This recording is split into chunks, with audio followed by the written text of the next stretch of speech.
Hey everyone, 99% of you watching aren't subscribed. Let's change that. Hit that subscribe button, and at 1,000 subscribers, we'll drop special stories just for you. Dr. Zyro valued order above all things.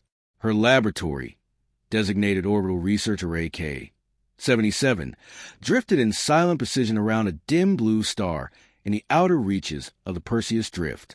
Every instrument hummed at a calibrated frequency. Every specimen rested in its assigned containment field. Even the air, if it could be called that, circulated in mathematically perfect cycles. Nothing entered, nothing left. That was a rule. And Zyro had never broken a rule. She stood at the central console, her elongated fingers gliding across a lattice of holographic data. A cluster of microbial samples from a methane-rich world rotated slowly before her. Primitive life, barely worth cataloging, but even the simplest organisms could reveal universal patterns.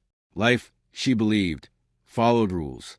It had to, otherwise it would be chaos. A faint vibration interrupted her thoughts. She paused, then dismissed it. Orbital drift correction, most likely. Her focus returned to the data until the vibration came again. Stronger this time. Persistent. Zyro's crest tightened along her spine. That was not normal. She turned toward the outer system's display. A warning pulse flashed once, twice, then stabilized into a steady crimson glow. Unauthorized contact detected. Her eyes narrowed. Impossible. Nothing reached this sector without clearance. The navigation currents alone would shred most vessels into atomic debris. She activated external sensors. Static, then a shape, small, irregular, tumbling, not a vessel, a pod. No identification signature, she murmured. The pod collided with the station. The entire structure shuddered. For the first time in centuries, Zyro felt something dangerously close to disorientation. She steadied herself against the console as systems recalibrated. Damage report. The station responded instantly. Minimal structural impact. Localized breach detected in docking ring 3. A breach. That word alone was enough to shift something deep within her. Breaches meant contamination. Unknown variables. Disorder. Unacceptable. She moved immediately. Her long strides carried her across the lab floor with fluid precision. The walls responded to her presence, illuminating pathways as she advanced toward docking ring 3. As she walked, she initiated containment protocols. Seal all adjacent chambers. Confirmed. Prepare atmospheric purge. Standby. Deploy defensive drones. Active. The corridor ahead dimmed, then flooded with sterile white light as security systems engaged. The hum of machinery deepened. A low, controlled tension. Zyro did not rush. She never rushed, but her movement sharpened, every step deliberate. When she reached the final bulkhead, she paused. The door was partially open, bent, forced. Her crest tightened again. That was not possible. The station doors were reinforced with alloys designed to withstand stellar debris. Nothing short of military-grade weaponry could deform them. And yet, there it was. She raised a hand, signaling the drones to hold position behind her. Then she stepped through. Docking ring 3 was in disarray. Panels flickered. One section of the wall had ruptured inward, exposing layers of structural material beneath. The emergency seal field shimmered faintly where space pressed against it. And at the center of it all, the pod, cracked open, smoking. Zyro approached slowly, scanning as she moved. The readings were chaotic. Thermal spikes, biological traces, unknown energy signatures. Then, movement. Her gaze snapped downward. Something dragged itself across the floor, leaving a streak behind. Dark, viscous, organic. Zyro froze. It couldn't be. The figure collapsed just meters from her. Humanoid, damaged, bleeding. The air filled with a metallic scent of iron. Her sensors confirmed it instantly. Species, human. Zyro's mind rejected the result. No, she said softly. That is not possible. Humans are confined to distant sectors. Primitive, isolated. They lack the technology to traverse the Perseus Drift, let alone survive it. And yet, Here one was, in her lab, dying. She stepped closer, activating a full-spectrum scan. The data streamed across her vision. Severe internal hemorrhaging, multiple skeletal fractures, extensive radiation, exposure, cellular destabilization. The prognosis calculated itself. Fatality imminent. This organism should already be dead, she stated. As if in defiance of her conclusion, the human moved. A hand twitched. Then another. Slowly, painfully, the figure rolled onto its back. Its eyes opened. They locked onto hers. For a moment, neither of them moved. Zyril expected panic, fear, aggression. Instead, the human smiled. A small, strained, almost amused expression. Blood stained its teeth. "Hey," it said weakly. Zyril did not respond. Her entire understanding of biological limits stood in front of her, breathing, conscious, alive. The human coughed, wincing as its body struggled to function. "Nice place," it added faintly.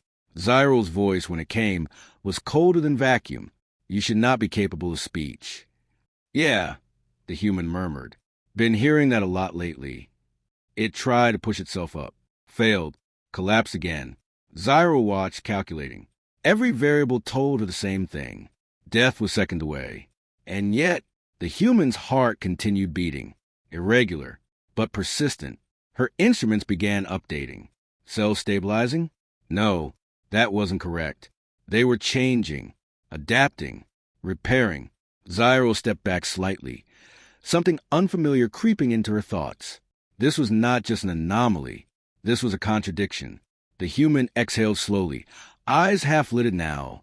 "Don't suppose," it said, voice fading. "You got a doctor around?" Zyril stared at it. Then, after a long pause, "I am a doctor." The human's lips curved again, faint but unmistakable. Lucky me. Its eyes closed. Its body went still. Zyril's skin spiked.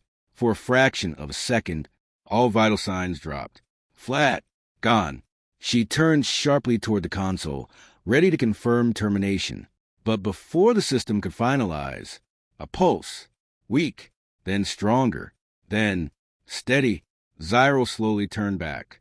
The human's chest rose. And fell. Alive. Again. For the first time in her existence. Dr. Zyril did not understand what she was observing. And that realization was far more dangerous than the breach itself. Dr. Zyril did not hesitate again. The moment the human's vital signs stabilized, against all logic, she activated full containment. "Transfer subject to medical chamber A," she ordered. The hovering drones obeyed instantly, gliding forward with controlled precision. Energy fields enveloped the human's body, lifting it carefully from the fractured docking floor.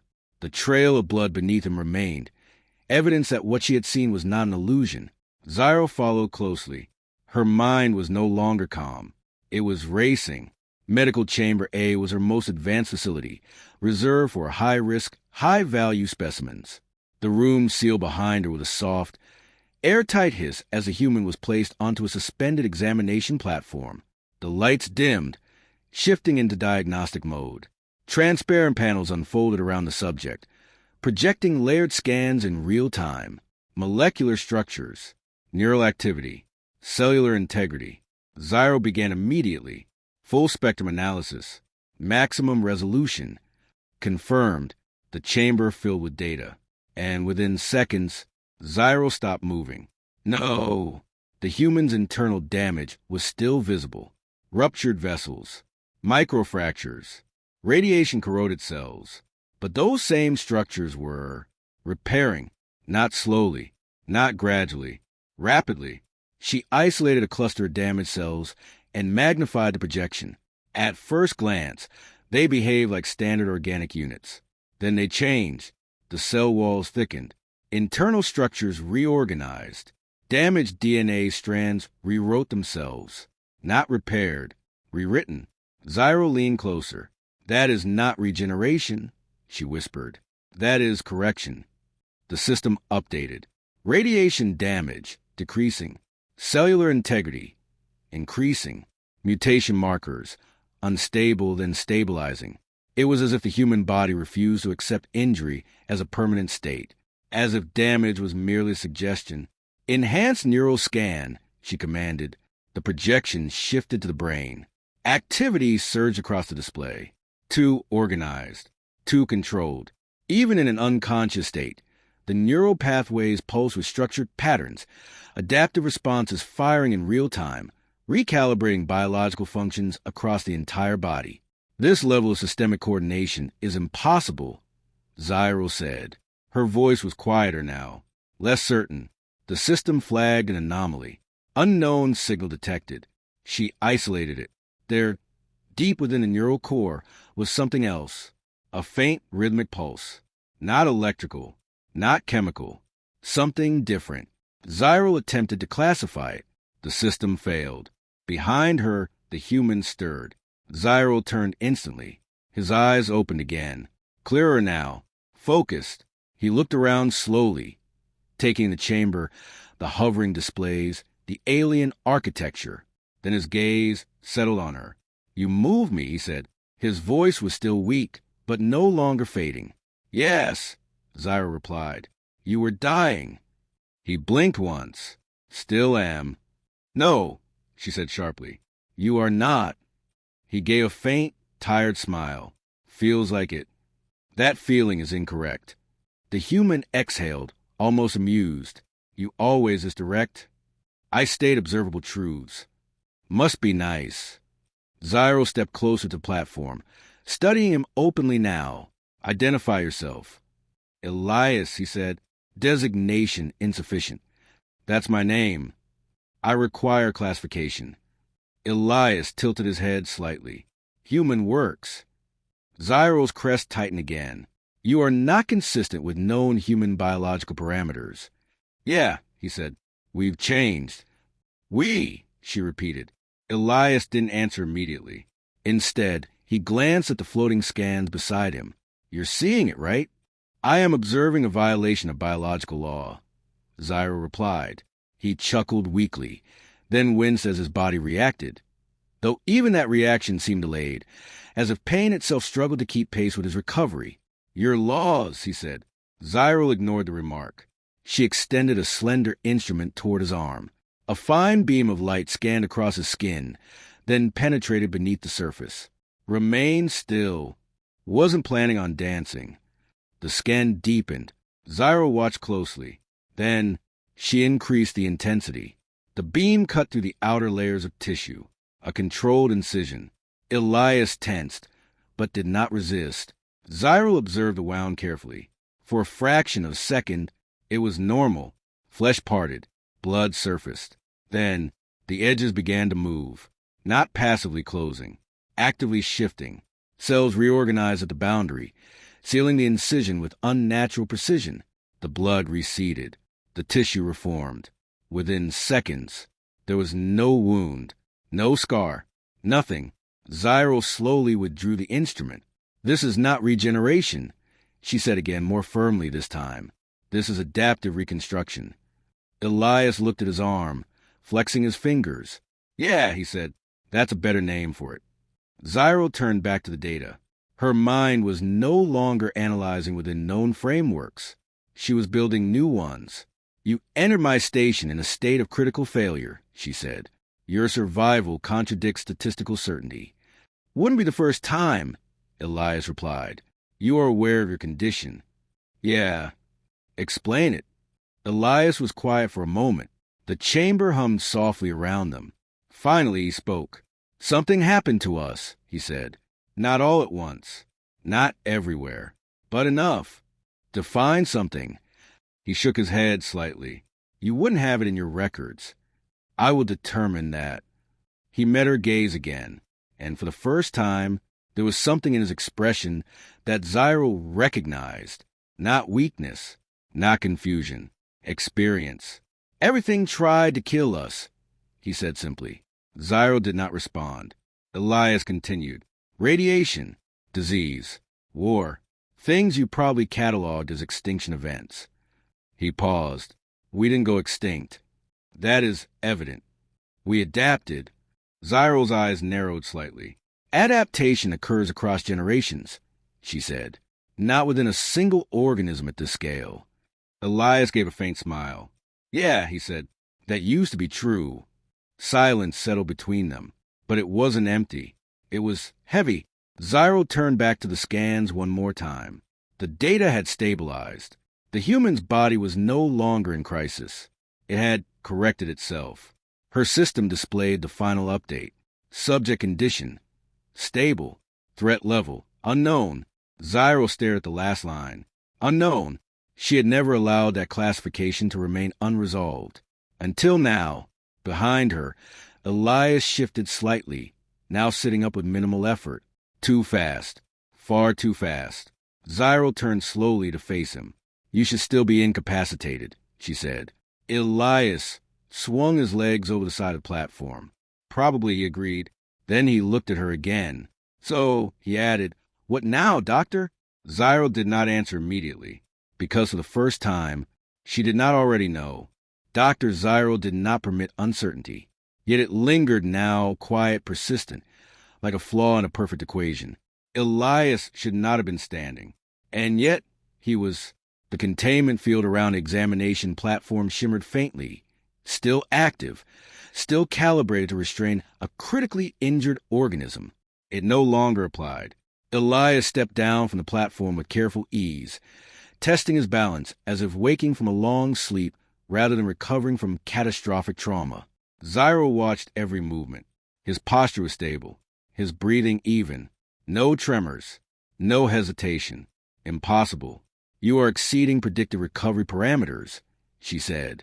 Elias stretched his shoulders slightly, rolling it until something in the joint settled with a soft, internal click. Yeah, he replied casually. That happens. That is not an explanation. It's the only one I've got.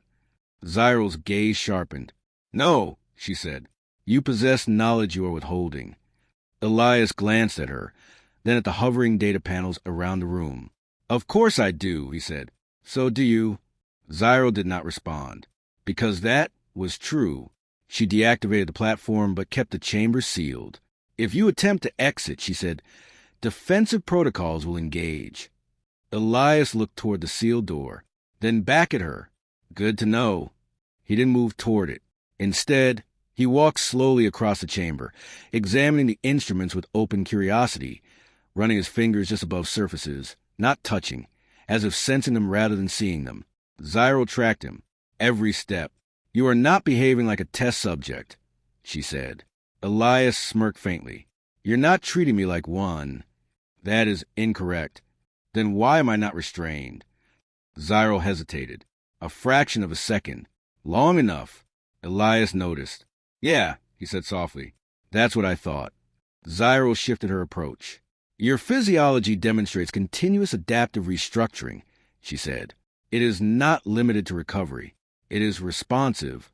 Elias nodded slightly. That's closer. Closer to what? He stopped walking, turned toward her. Understanding, he said. Zyro felt that same unfamiliar tension again. Not fear, but something adjacent to it. I require clarity, she said. Elias studied her for a long moment. Then he sighed. All right, he said. You want to see it? Zyro did not hesitate this time. Yes. Elias stepped into the center of the chamber. The lights above adjusted automatically, focusing on him. Zyro activated deep scan mode again, every sense in the room locking on to his biological signature. Proceed, she said. Elias looked down at his own arm, then back at her. This is the part where you try not to panic, he added. I do not panic. Sure. He placed his hand against his forearm and pressed. The skin split open, not violently, not like a wound. It parted, cleanly, deliberately. Zyro's entire body stiffened. Her instruments surged with data, overlapping signals flooding the system faster than it could process. Stop, she said instinctively. Elias didn't. He pulled the opening wider. Beneath the surface, there was no exposed muscle, no conventional tissue. Something else shifted inside him. Layered structures, semi-organic, semi-unknown, moved in coordinated patterns. Filament-like strands pulsed with dim light, reorganizing as if aware of observation. Zyro stepped closer despite herself. Her voice dropped. That is not human anatomy. No, Elias said quietly. It isn't anymore. The internal structures shifted again, reconfiguring, adapting to exposure, adapting to her. Zyral scanners began to fail. Error. Structural classification unknown. Error. Data inconsistent. Error. Pattern non-repeatable. She increased resolution. The image became clearer and more impossible. This is not a stable biological system, she said. This should collapse under its own complexity. Elias looked at her. It doesn't, he said. Why? He held her gaze. Because it learns. Zyral froze. Define learn. Elias released his arm. The opening sealed instantly, the skin restoring itself as if nothing had happened. He flexed his fingers again. Normal. Completely normal. It changes based on what it encounters, he said. Damage. Environment. Threats. That is adaptation, Zyral said. No, Elias replied. Adaptation takes time. He stepped closer. This is immediate. Zyral's mind began restructuring everything she knew. If your biology can alter itself at will, she said, then it is not bound by evolutionary constraints. Exactly. Then it is not natural. Elias tilted his head slightly. What does that even mean anymore? He asked. Zyral didn't answer, because she didn't have one. Silence filled the chamber again. But this time, it was different, heavier, deeper. Zyral studied him not as a specimen now, but as a problem, a contradiction that refused to resolve. You stated that your species changed, she said finally. This implies an initiating event. Elias looked away briefly. For the first time, there was hesitation. Yeah, he said. What caused it? He exhaled slowly. A lot of things, he said. Too many. That is not sufficient. Elias gave a faint, humorless smile. It never is with you types. You will clarify. He looked back at her, and now there was something else in his expression. Not amusement, not deflection. Memory. Everything tried to kill us, he said again. But this time we didn't just survive it. Zyral waited. Elias continued. We stopped playing by the rules. Zyral systems recalculated. Every known extinction model, every biological limitation, every assumption, all of them, invalid. You are no longer a baseline human organism, she said. Elias nodded once. Yeah. What are you, then? He held her gaze for a long moment, then answered. We're what's left, he said. Zyral did not respond, because for the first time in her existence, she was not observing a species. She was standing in front of something that had outgrown definition, and she did not know if it was still something she could study or something she should fear. The silence inside medical chamber no longer felt controlled. It felt fragile. Dr. Zyral stood motionless, her mind processing at speeds that once guaranteed certainty, but now only produced more variables, more unknowns. Across from her, Elias no longer looked like a patient. He looked like a presence. You came here intentionally. The statement left her with precision, but without the confidence it once carried. Elias didn't answer immediately. Instead, he moved toward one of the floating interfaces, studying the alien symbols as they shifted and reconfigured in response to his proximity. You're still trying to fit this into something that makes sense, he said quietly. That is my function. And how's that working out? Zyral didn't reply, because the answer was obvious. It wasn't. Answer the question, she said instead. You did not arrive here by chance. Elias glanced at her over his shoulder. No, he said, I didn't. Then explain your purpose. He turned fully now, leaning lightly against the console, too relaxed for someone who had been dying moments ago. Part of it was simple, he said. I was injured. You would have survived regardless. Yeah, he admitted. Eventually. Zyral's eyes narrowed slightly. Then your arrival here was unnecessary. Elias gave a small shrug. Depends how you define necessary. That is not an answer. No, he said. It's a better one. Zyral stepped closer. The chamber lights adjusted again, casting sharper contrast between them. You entered a secured research facility belonging to a species actively studying yours, she said. You bypassed navigational barriers, breached structural defenses, and allowed yourself to be observed. Elias smiled faintly. When you say it like that, it sounds dramatic. It is precise. Sure. His gaze shifted briefly to the surrounding systems. Your senses are good, he added, but not as invisible as you think. Zyro's entire posture changed. Subtle, but immediate. Clarify. Elias met her eyes again. We've known about you for a while, he said. That statement landed harder than any physical impact.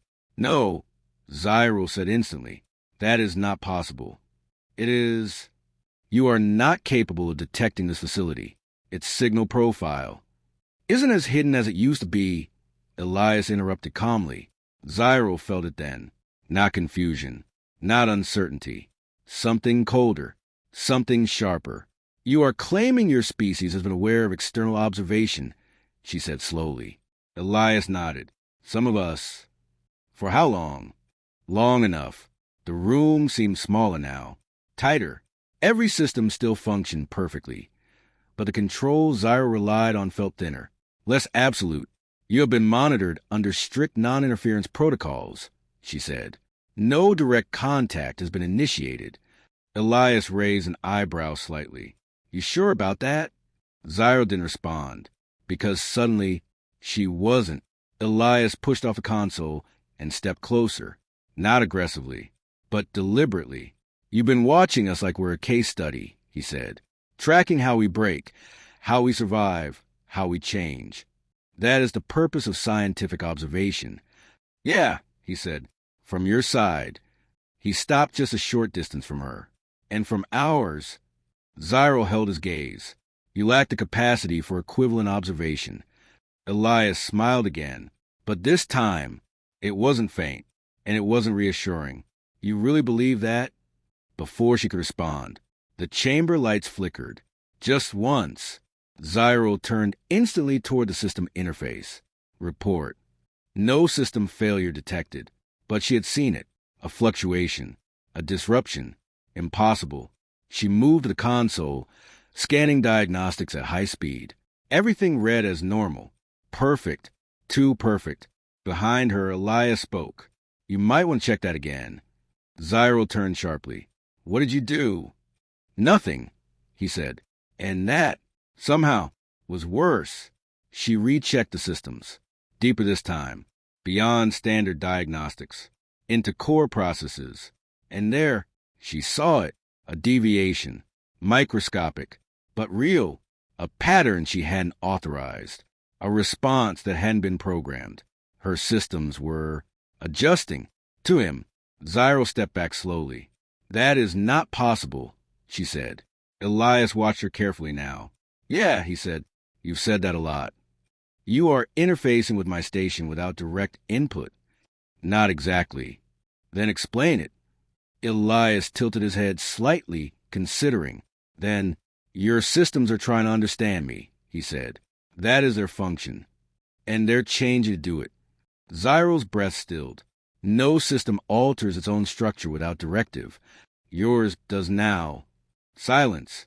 Heavy. Unavoidable. For the first time, Dr. Zyro considered a possibility she had never allowed herself to entertain. Loss of control. You are influencing my environment, she said. Elias didn't deny it. I'm not trying to, he said. That's just how it works. How it works. He met her gaze one final time. This, he said, gesturing slightly to himself. Zyro's mind reached a conclusion, one she did not want. You are not merely adaptive, she said. You are contagious. Elias's expression shifted slightly. Not offended, not surprised, just acknowledging. That's one way to put it, he said. The chamber door behind him clicked. Unlocked. Zyro hadn't issued the command. Every defensive system in the station remained active, and yet they did not engage. Elias glanced back at the door, then at her. You could try to stop me, he said. Zyro didn't move, because for the first time, she didn't know if she could. Why tell me any of this? She asked. Elias paused, hand resting lightly against the door frame. Because you're different, he said. Zyro's crest tightened. Define different. You actually look at things, he said, not just what you expect to see. That was not the answer she anticipated. You are leaving, she said. Yeah. You will return? Elias considered that, then shook his head slightly. Probably not. The door slid open. The corridor beyond glowed with sterile light. Unchanged, unaware, Zyro stood where she was, surrounded by flawless systems, perfect data, and a reality that no longer fit inside either. What are you? She asked one last time. Elias looked back at her, and this time there was no humor in his expression, no deflection, only truth. Human, he said. Then he stepped out. The door closed behind him, and for the first time in her existence, Dr. Zyro did not move to resume her work. She stood in silence, in a lab that had always been a place of answers, now filled with questions, and one realization she could not escape. She had spent centuries studying life, but she had never truly understood it until it walked in, broken, bleeding, and impossible.